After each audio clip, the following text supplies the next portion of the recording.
Boa noite, doutoras. Sejam muito bem-vindas à minha aula. Doutora Alessandra, Mariana, Laura, Thaís, sejam sempre muito bem-vindas. Doutoras, confirmem para mim, por gentileza, se vocês estão me ouvindo bem, estão vendo a tela compartilhada.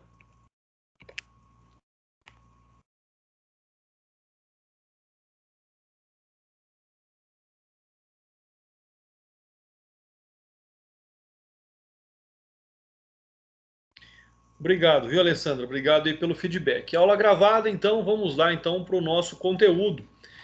Desde já agradeço aqui a todos vocês do 10º período aí por esse semestre. Hoje é a nossa última aula no semestre. Desde já, então, agradeço a sempre presença de vocês nas nossas aulas. Vamos terminar o nosso conteúdo programático conforme a tela aí está compartilhada. Vamos falar um pouquinho, então, da revisão criminal. A revisão criminal, ela vem aí descrita nos artigos 625, a partir do artigo 621 do Código de Processo Penal. Um dos pressupostos da revisão criminal é que a presença, a necessidade do trânsito em julgado. Então, a revisão criminal, ela aplica-se aos processos findos, ou seja, ela existe e tem como finalidade quando a sentença condenatória for contrária ao texto expresso na lei penal ou à evidência dos autos. Quando a sentença condenatória se fundar em depoimentos, exames ou documentos comprovadamente falsos. Quando, após a sentença, se descobrirem novas provas de inocência do condenado ou de circunstância que determine ou autorize a diminuição especial da pena. Então, sobre esse contexto é onde nós temos aí as hipóteses da revisão criminal. E ela, então, tem essa finalidade, a finalidade básica de rever uma decisão transitada em julgado. Então, é uma ação penal, melhor dizendo, uma ação de revisão extremamente importante. O trânsito em julgado da sentença condenatória é um requisito indispensável e fundamental para o ajuizamento da revisão criminal. Ela vem, conforme nós já observamos ali, a busca da reparação daqueles vícios que foram muitas vezes observados somente após o trânsito em julgado, ou aquela prova nova que surge após o trânsito em julgado, ou seja, que não era de conhecimento das partes durante o processo.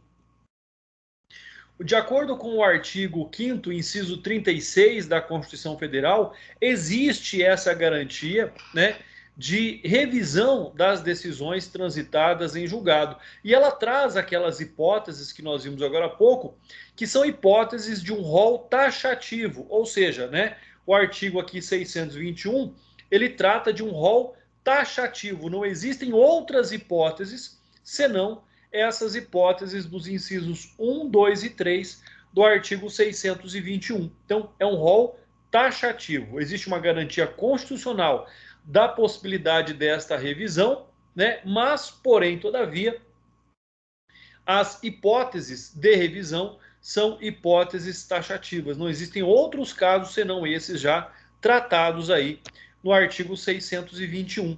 Um outro fato interessante é o prazo para julgamento da revisão criminal de réu preso e princípio da razoabilidade. É lógico que se demorar muito, ele vai acabar saindo, ele vai acabar cumprindo a pena e ganhando ali a liberdade. Então, essa razoabilidade do processo, esse tempo razoável do processo, ele é extremamente importante. Ele vem aí de acordo e pelos interesses, logicamente, daquele que busca, de uma forma lógica, de uma forma objetiva, aí, a reparação em tese de um erro de julgamento. Então, esse é um prazo razoável. Nós vamos ver que não existe um prazo legal para o julgamento deste processo. Não existe um prazo legal. Mas existe aquilo que a lógica garante, que é um processo julgado dentro dos limites razoáveis de demora. Então, esse é um aspecto de bom senso. A sentença condenatória, ela é importante.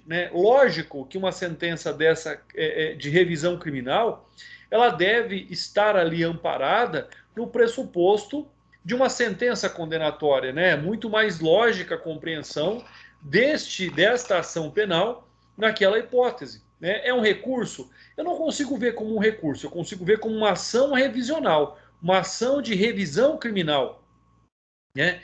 Então, dentro dessa situação, pode também, logicamente, estar presente ali essa revisão criminal numa sentença absolutória imprópria, por exemplo, aquela que julgou pela ausência de provas. Poderia caber uma ação revisional também nesta hipótese, né? Mas mais comum que ela se apresente, mais comum que ela exista nas sentenças condenatórias, né? Mais comum nessas hipóteses. Mas na absolvição imprópria também é possível a presença ali, a existência de uma ação de revisão criminal. Contrariedade ao texto expresso da lei penal, né? Quando é que uma sentença pode ser revista desta forma, ou seja, quando ela se baseia em contrariedade ao texto expresso? Na verdade, pela interpretação da causa motivadora da revisão criminal. Ou seja, né, que aquela decisão ela contrariou o texto legal. Eu acho difícil essa hipótese chegar até a revisão criminal, porque da decisão, da sentença, muitas vezes já houve um recurso analisado pelo tribunal, e dificilmente o tribunal não veria esta incoerência aí do julgamento contrário ao texto legal, né? Alteração na jurisprudência, é cabível a revisão criminal pela alteração da jurisprudência, né? Como regra, não deve provocar a revisão criminal. A mudança de interpretação, de regra, não deve justificar aí a existência da revisão criminal, né? Aliás, da forma em que a jurisprudência minoritária pode passar a ser majoritária. Ninguém garante aí o futuro, né? Então, se muda a jurisprudência, nós poderíamos compreender, né, aquela mesma hipótese, por exemplo, da lei penal mais benéfica. A lei penal mais benéfica ela retroage aí para beneficiar o réu. Então, será que na hipótese de uma jurisprudência mais benéfica também não poderia haver a retroatividade para beneficiar o réu? Né? Tudo aquilo que é utilizado para benefício do réu, compreendo eu que pode ser, então, pode retroagir e deve retroagir para beneficiar o mesmo. Então, a jurisprudência, em tese, diz que não, né? Mas, logicamente, podem existir aí outras futuras interpretações que mudem esse posicionamento. Então, é um fato também que nós devemos aí compreender. É um fato que pode, de uma forma direta, de uma forma concreta, mudar essa interpretação, talvez aí num outro momento, talvez aí num outro período. Hoje, em tese, não poderia justificar a revisão criminal, né, a mudança da jurisprudência. Contrariedade à evidência dos autos, né? Evidência é aquilo que é claro, aquilo que está à vista, né? A evidência significa a clareza exclusiva de qualquer dúvida, por forma a demonstrar de modo incontestável a certeza do que emerge dos autos em favor do condenado. Então, ou seja, aquela circunstância, aquela situação evidente, né, que não merece e não precisa ser provada, não precisa ser confrontada com nenhum outro pressuposto, deve e pode, então, ser motivo para a revisão criminal, né? E dentro dessa hipótese aí, logicamente, que o objetivo da revisão não é permitir uma terceira instância, uma outra reanálise do caso, mas corrigir o erro do judiciário quanto ao julgamento, né? Uma hipótese excepcional que nós podemos traçar aqui seria o acolhimento da pretensão revisional na esfera criminal, a de ser excepcional, pois o que pretende é alterar a coisa julgada, né? Então, ou seja, a coisa julgada, o trânsito em julgado, ele é extremamente importante, é aquilo que gera, né, a garantia da ordem jurídica. Então, a alteração de um trânsito em julgado, pessoal, é excepcional, ou seja, é algo que foge, é algo que extrapola né, os limites aceitáveis da interpretação da norma, né, e dos julgamentos. Então, lembrando aí que a mudança, né, a pertinência de uma revisão criminal, ela é uma circunstância de fato excepcional, conforme aí nos traz a jurisprudência do Tribunal de Justiça do Rio Grande do Sul. Depoimentos, exames ou documentos falsos, né? Provada a falsidade, provada a prova ilegal, né? Lembrem-se que nós temos uma diferença entre prova ilícita e prova ilegítima. Lembrem-se que existe essa diferença, né? A diferença entre uma prova ilegal, uma prova ilícita, essa prova ela nunca vai ser convalidada. Essa prova nunca vai ser admitida. Já a prova ilegítima é aquela que pode se convalidar, é aquela que pode vir a ser aceita caso, né, o vício seja sanado. Então, ou seja, deve-se provar também essa circunstância, né? A falsidade de documentos que motivaram aquela decisão. Se é um documento não motivador da decisão, logicamente que ele não tem como aqui fundamentar a revisão criminal, né? E a jurisprudência do Tribunal de Justiça do Paraná vem de encontro aí a isso que eu estou dizendo para vocês. Pertinência do elemento falso para a condenação, exatamente o que eu acabei de dizer. Ou seja, se esse documento falso não é motivador, não é pertinente para a condenação, logicamente que ele não vai ensejar, se ele não foi utilizado para motivar a decisão do juiz, logicamente que ele não vai aí, então, trazer o requisito necessário para a garantia da revisão criminal, né, do êxito da revisão criminal. Nem pode ser utilizado como fundamento para a revisão criminal. Novas provas da inocência. Importante dizer que são provas que não existiam durante o processo. Provas de que não se tinha conhecimento durante o processo, né? Porque se as provas foram avaliadas, mas o juiz não sopesou, né, ou julgou contrário, isso já foi decidido em segunda instância, isso já foi analisado sobre outras esferas do Poder Judiciário. Então a revisão criminal não seria aqui considerada, como eu já disse, uma terceira instância a ser analisada, tá? Então as provas da inocência têm que ser provas novas, provas que indicam a inocência do indivíduo condenado e exatamente que não foram ali analisadas, sopesadas durante o processo. Né? Absolvição posterior de corréu e aplicação do artigo 580 do Código de Processo Penal. Será que eu posso, pela absolvição de uma outra pessoa envolvida no mesmo processo, buscar a revisão criminal? Será que isso é possível? Né? Logicamente que nós sabemos que no processo penal somente seria possível essa hipótese, né, caso tenha sido introduzida uma prova nova no processo que resultou na absolvição de um corréu. Nessa hipótese, justificaria sim a revisão criminal, do contrário, não caberia a revisão criminal, até porque não é incomum que no mesmo processo algumas pessoas sejam condenadas e outras sejam absolvidas. Circunstâncias que determinem ou autorizem diminuição da pena. Então são circunstâncias também novas, são circunstâncias trazidas por essas provas novas, né? Esse é um fato extremamente importante. Essas circunstâncias têm que ser circunstâncias também não conhecidas quando do julgamento do processo, quando do julgamento do recurso. Então é importante também que nós tenhamos essa visão.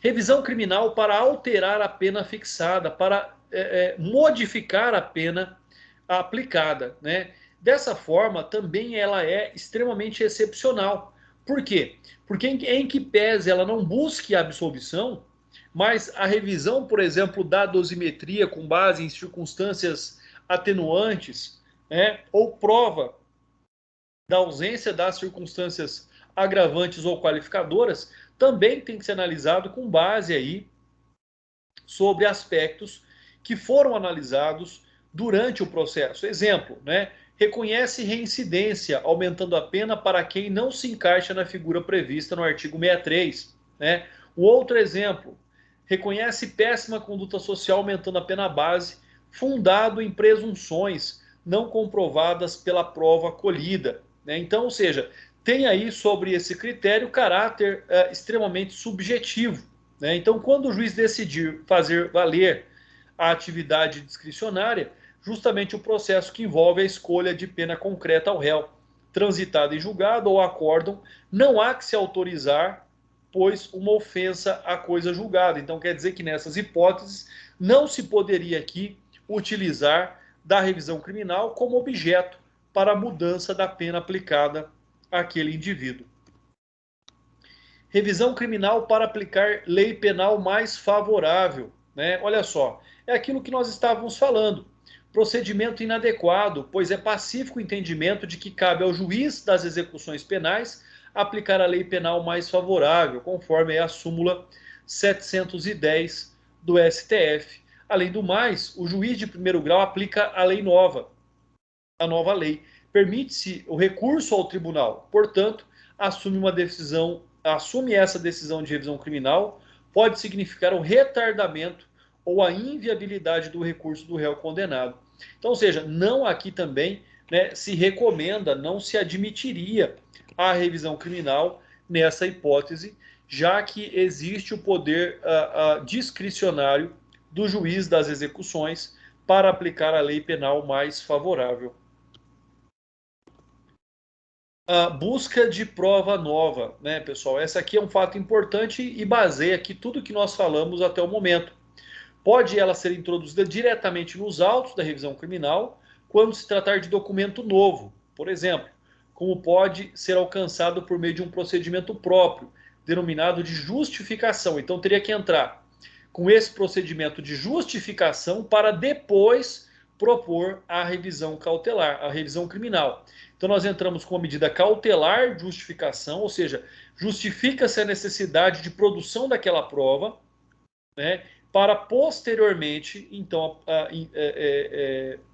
em decisão posterior à cautelar, né, então interpor ali a revisão criminal. Então é possível. E aplica-se aqui, então, o disposto, né, de forma analógica do artigo 381, parágrafo 5º do CPC, conforme eu falo para vocês, né, aplica-se subsidiariamente o Código de Processo Civil ao Código de Processo Penal, e esta aqui seria, então, uma hipótese.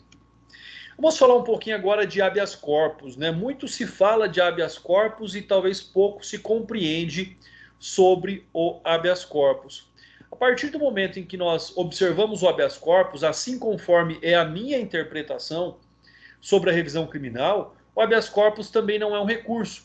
O habeas corpus é uma ação de natureza constitucional. A revisão criminal, sobre a minha ótica, é uma ação de natureza processual penal, uma ação de natureza penal, né, na verdade. E enquanto o habeas corpus é uma ação de natureza constitucional. Porque olha só, o artigo 647 do Código de Processo Penal diz: dar-se habeas corpus sempre que alguém sofrer ou se achar na iminência de sofrer violência ou coação ilegal na sua liberdade de ir e vir, salvo nos casos de punição disciplinar. Então, ou seja, cabe habeas corpus, salvo a hipótese de punição disciplinar, sobre todas as hipóteses de violação de um direito fundamental, ou seja, o direito à liberdade.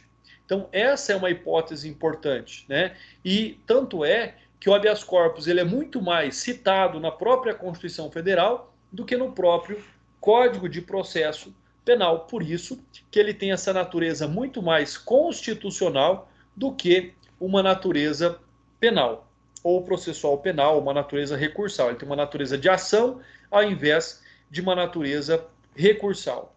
Né? Direito de ir e vir, logicamente ali deve ser garantido entre todas as hipóteses, e ele vem previsto, conforme nós já falamos, no artigo 5º, né, inciso 16 da Constituição Federal.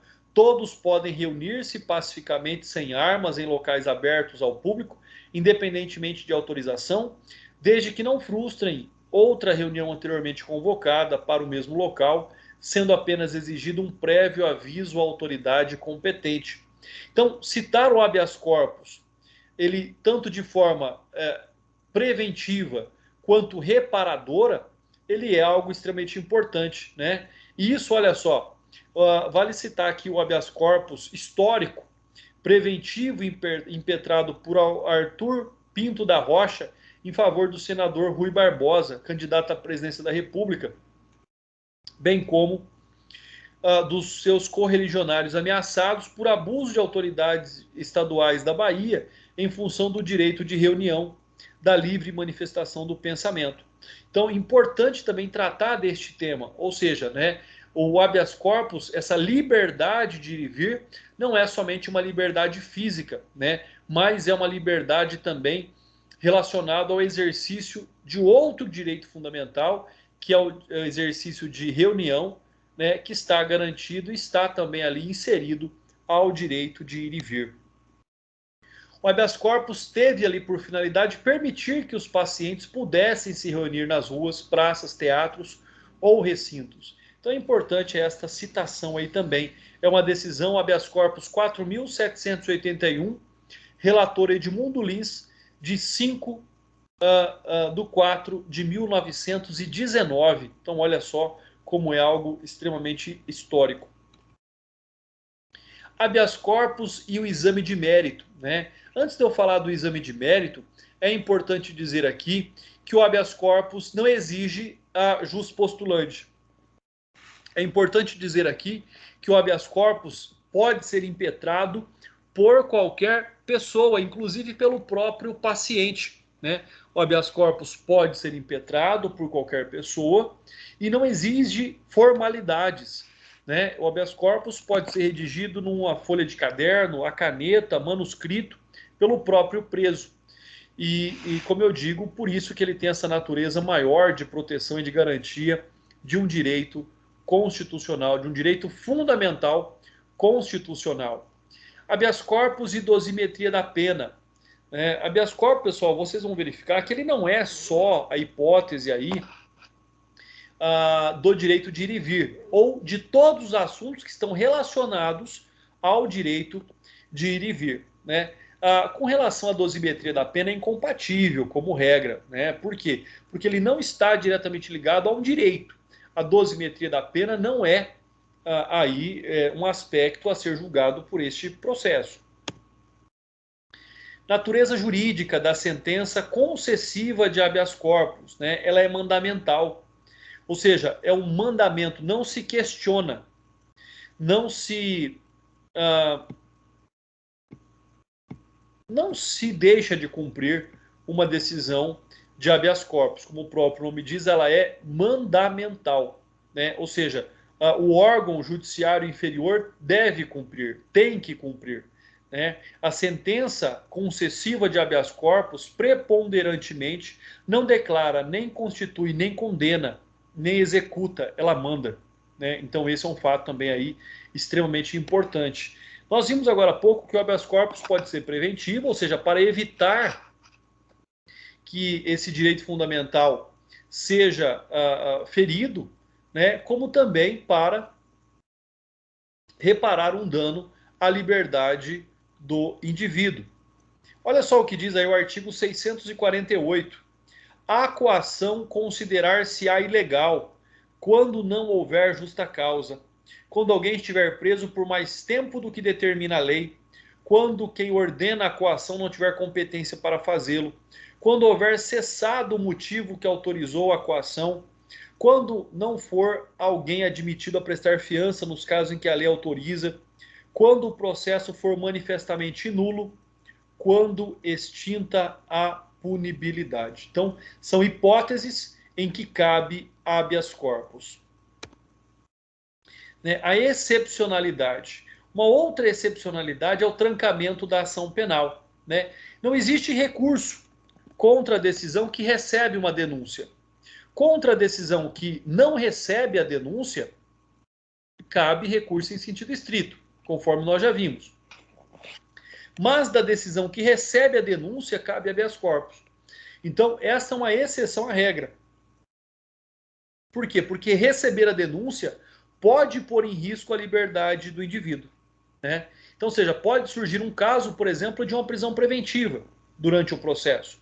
Então, o habeas corpus ele tem também aí essa finalidade. Ele tem também aí esta hipótese, né? Então, o habeas corpus, como nós já vimos, ele não é um recurso, ele é uma ação de natureza particularmente constitucional, né? E, logicamente, aqui, excepcionalmente, ele agirá, ele servirá aqui de forma concreta para também, né, contrapor-se a uma decisão que recebe a denúncia no processo crime. Então, também é a hipótese aí de habeas corpus. Olha só o que diz a jurisprudência do STF a respeito.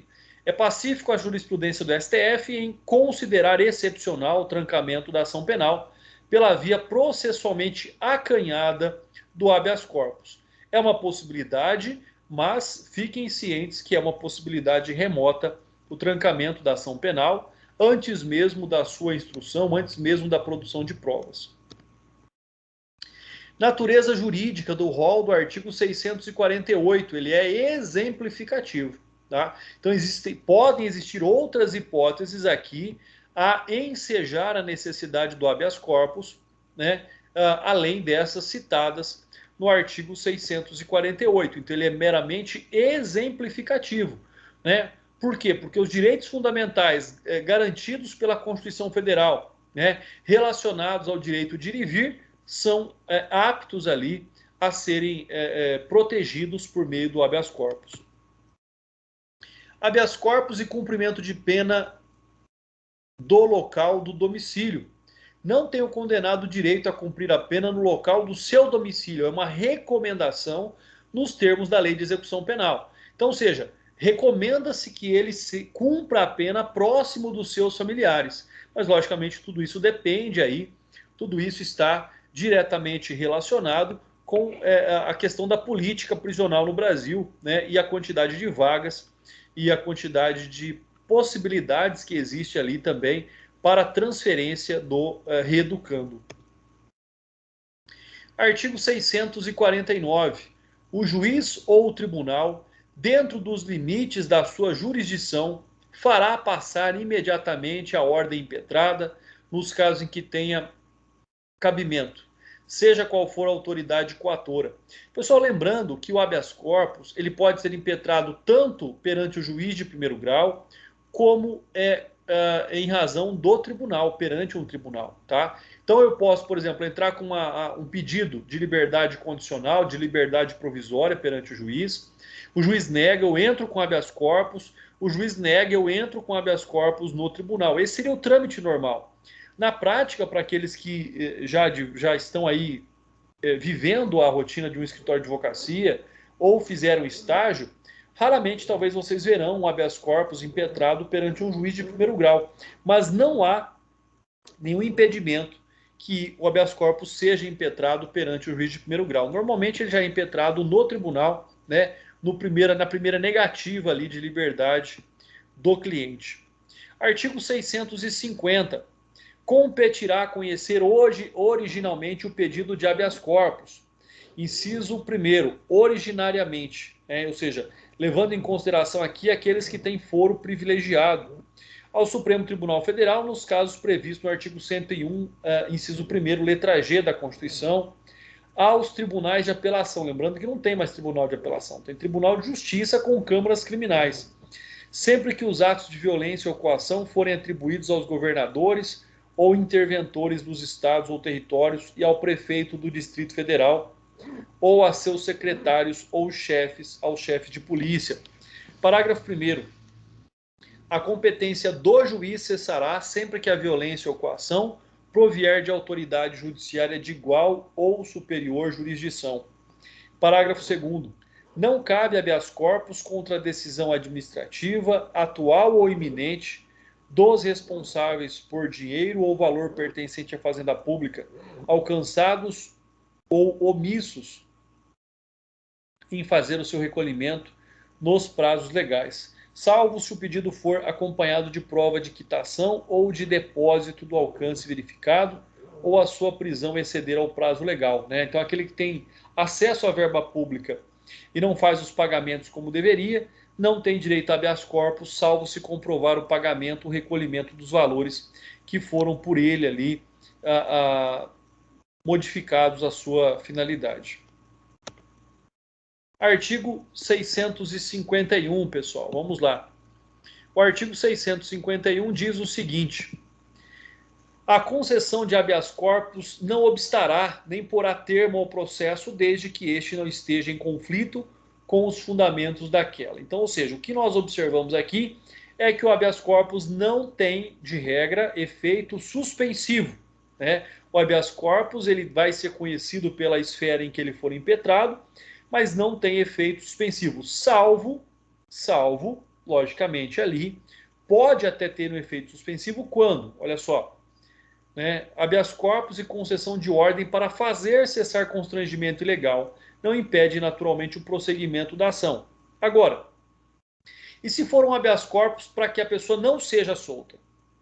Pode-se conceder ordem, por exemplo, para provocar a soltura de réu preso, além do prazo razoável para a instrução findar ou não afete ali em nada o andamento do processo. Porém, o habeas corpus volta-se diretamente à falta de justa causa para a ação penal. Uma vez concedida a ordem, tranca-se o processo justamente porque há um conflito entre um e outro. Então, olha a diferença.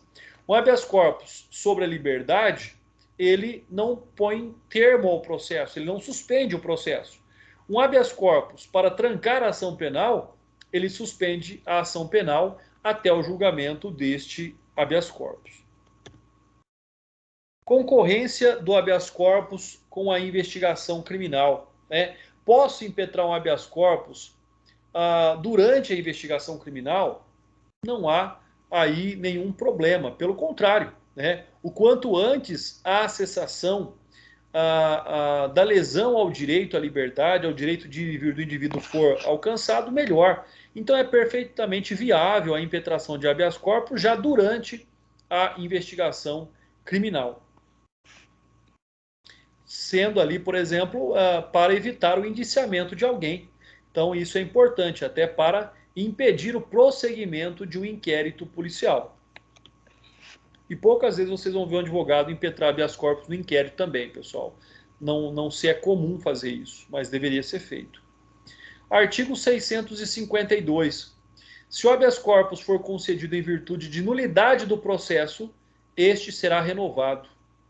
O que significa isso? Nulidade do processo. Olha só. O artigo 648, inciso 6º, trata da existência de coação ilegal quando o processo for manifestamente nulo. Pode, nesse caso, tratar de feito em andamento ou de processo findo. Neste último caso, devendo ser a sentença condenatória.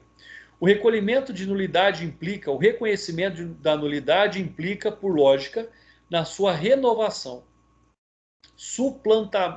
suplantando-se o vício e restaurando-se o devido processo legal.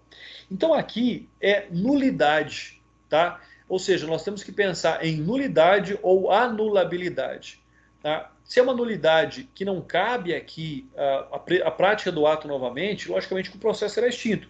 Se é algo que pode ser convalidado, então, sobre essa hipótese, cabe aqui que os atos sejam novamente praticados e o vício seja sanado. Artigo 653. Ordenada a soltura do paciente em virtude de habeas corpus, será condenada nas custas a autoridade que, por má fé ou evidente abuso de poder, tiver determinado a coação. Então tem que se provar também aqui o abuso de poder nos termos da nova lei de abuso de poder com aquelas penalidades previstas na lei especial.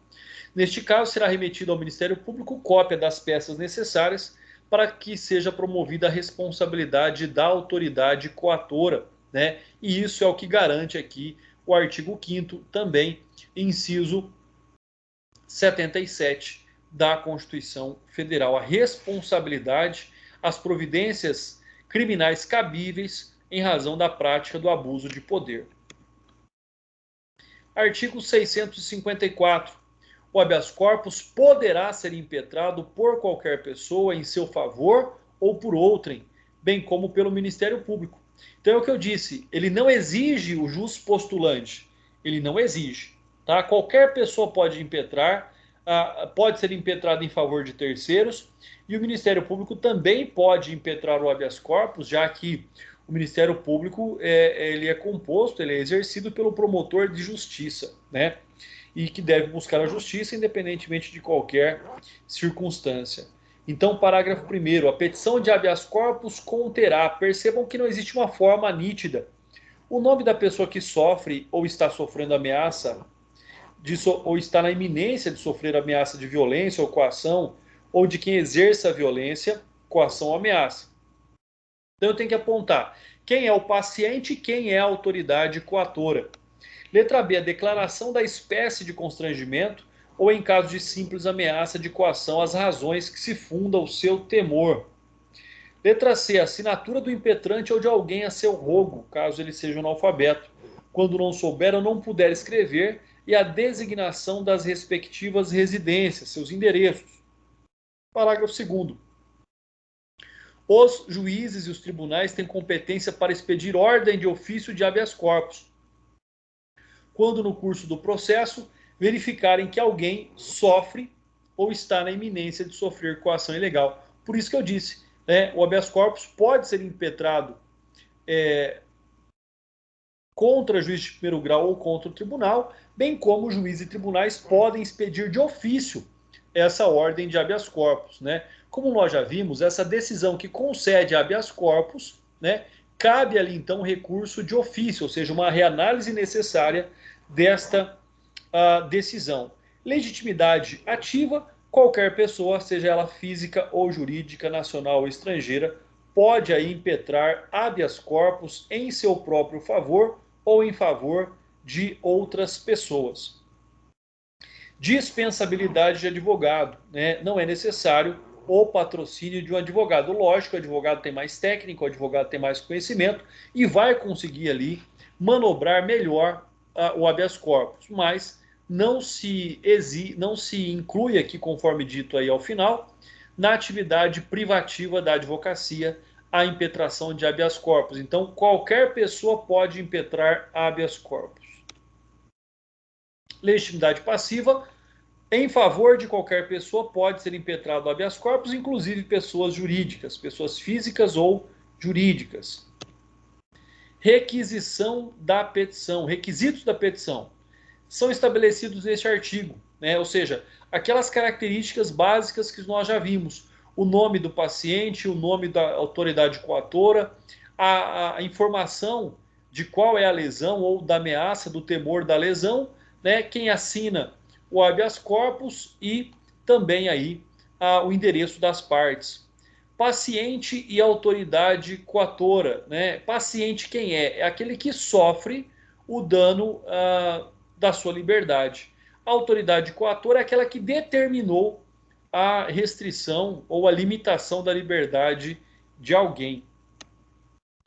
Declaração da espécie de constrangimento. É claro que tem que ficar nítido qual é o tipo de constrangimento ao direito de ir e vir, para que, logicamente, possa, né, o magistrado ou o desembargador analisar os fundamentos do habeas corpus. Qual é o fundamento? É o corpo da petição, né? Uma vez que ele expõe ao órgão julgador as razões pelas quais teria havido ou estaria ali prestes a ocorrer um abuso consistente na coação à liberdade de locomoção de alguém. E identificação do impetrante. Não se exige que seja feito por um advogado, mas tem que ser por uma pessoa determinada. Não existe, por exemplo, habeas corpus anônimo. Artigo 655. O carcereiro ou o diretor da prisão, o escrivão, o oficial de justiça ou a autoridade judiciária ou policial que embaraçar ou procrastinar a expedição de ordem de habeas corpus, as informações sobre a causa da prisão, a condução e apresentação do paciente ou a sua soltura, será multado na quantia de R$200.000. Olha como está atualizado, né, nosso Código de Processo Penal, até um conto de réis, sem prejuízo das penas em que incorrer, As multas serão impostas pelo juiz do tribunal que julgar o habeas corpus, salvo quando se tratar de autoridade judiciária, caso em que caberá ao Supremo Tribunal Federal ou ao Tribunal de Apelação impor as multas. Isso significa que, né, o réu, o preso, aquele que está ali cerceado da sua liberdade, tem direito a recorrer, né, melhor recorrer não, tem direito a impetrar o habeas corpus e ninguém pode embaraçar, ninguém pode atrapalhar, ninguém pode atrasar o conhecimento do habeas corpus, né, da autoridade julgadora, ninguém pode tirar aí esse direito do indivíduo. Artigo 656. Estamos já aqui tratando do peticionamento, do processamento do habeas corpus. Então, recebida a petição de habeas corpus, o juiz, se julgar necessário e estiver preso o paciente, mandará que este lhe seja imediatamente apresentado em dia e hora que designar. Parágrafo único. Em caso de desobediência, será expedido mandado de prisão contra o detentor, que será processado na forma da lei, e o juiz providenciará para que o paciente seja tirado da prisão e apresentado ao juízo. Lembrando que hoje essas apresentações já podem ser feitas por videoconferência, tá? Artigo 657. Se o paciente estiver preso, nenhum motivo excusará a sua apresentação, salvo. Então, existem ressalvas a essa recusa de apresentação do paciente ao magistrado. Primeiro, grave enfermidade do paciente. Segundo, não estar ele sob a guarda da pessoa a quem se atribuiu a detenção. Terceiro, se o comparecimento não tiver sido determinado pelo juiz ou pelo tribunal. Parágrafo único. O juiz poderá ir ao local em que o paciente se encontrar, se este não puder ser apresentado por motivo de doença. Olha aí que atitude nobre desse magistrado, né? Então, ou seja, além de impetrar o habeas corpus, teria aqui o juiz a possibilidade de determinar a apresentação do impetrante, que pode ser o paciente, né, se confundir na mesma pessoa, para que este também pudesse ali apresentar informações. O detentor é a pessoa que mantém o paciente preso, né, sob sua custódia. Normalmente, em via de regra, atividade também pública, né? Existem aí propostas da privatização dos presídios, eu sou plenamente favorável à privatização dos presídios, e o detentor é essa pessoa que mantém, então, o indivíduo preso. Artigo 659. Se o juiz ou tribunal verificar que já cessou a violência ou a coação ilegal, julgará prejudicado o pedido. Pode acontecer de quando for julgado o habeas corpus, né, aquela coação ilegal já ter desaparecido, aquela coação ilegal já ali não mais existir. Então fica prejudicado o julgamento do habeas corpus. Artigo 660. Efetuadas as diligências e interrogado o paciente, o juiz decidirá fundamentadamente dentro de 24 horas da seguinte forma. Parágrafo 1º. Se a decisão for favorável ao paciente, será logo posto em liberdade, salvo se por outro motivo deva ser mantido na prisão.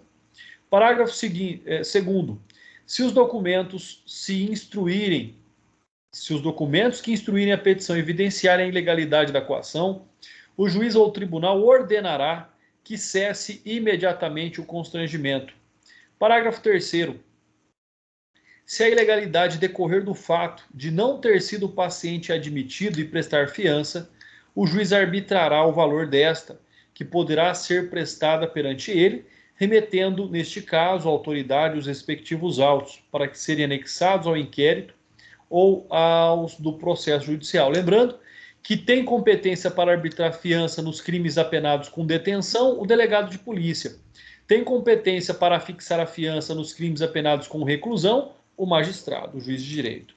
Parágrafo 4º. Se a ordem de habeas corpus for concedida para evitar ameaça, violência ou coação ilegal, dar-se-á ao paciente salvo-conduto assinado pelo juiz. Então, ou seja, se é um habeas corpus preventivo, essa é uma garantia de que ele não pode ser preso durante o processo por aquele fato. Parágrafo 5º. Será incontinente enviada a cópia da decisão à autoridade que tiver ordenado a prisão ou tiver o paciente à sua disposição, a fim de juntar-se aos autos do processo. Parágrafo 6º.